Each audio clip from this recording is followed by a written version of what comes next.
A common reason why forgiveness sometimes doesn't seem to work is because we have our so-called adult self do the forgiving, which essentially just sweeps the part of self that's holding the pain under the carpet. You are going to meet Gordon, a minister who had been hired by a church to clean up an ethical scandal that the previous pastor had created. Gordon worked hard and was repeatedly told what a great job he was doing when, without warning, he was fired, leaving him deflated and adrift. Listen to how he describes the impact on him. I pastored a church for a couple of years, a lot of years ago now. First job as a senior pastor, and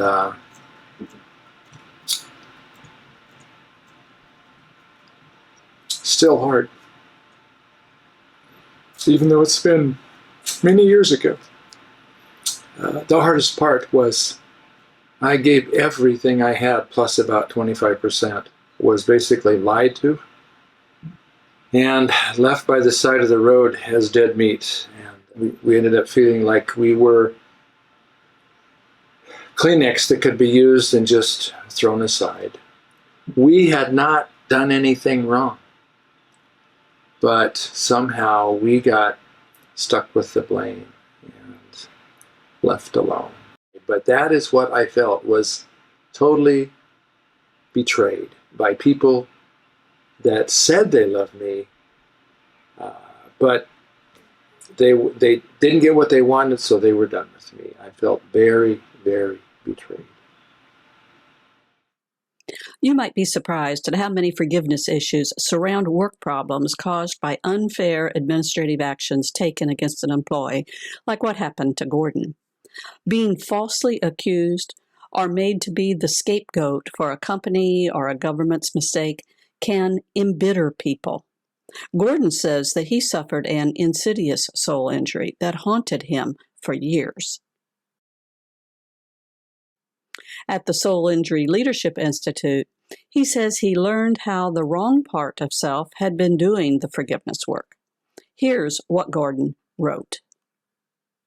I wanted to be obedient, so I forgave the church board members. Or I should say, the part of me that had not been hurt forgave them. So I shook the dust off my feet, so to speak, and got on with my life. Once again, I was gracious Gordon, willing to help wherever I could. Although I pretended otherwise, I was also gutted Gordon. Deep down, I felt broken and bruised and disconnected from who I thought I was created to be. But my Gordon facade did what he thought was his job. Hurry up and forgive and get on with life.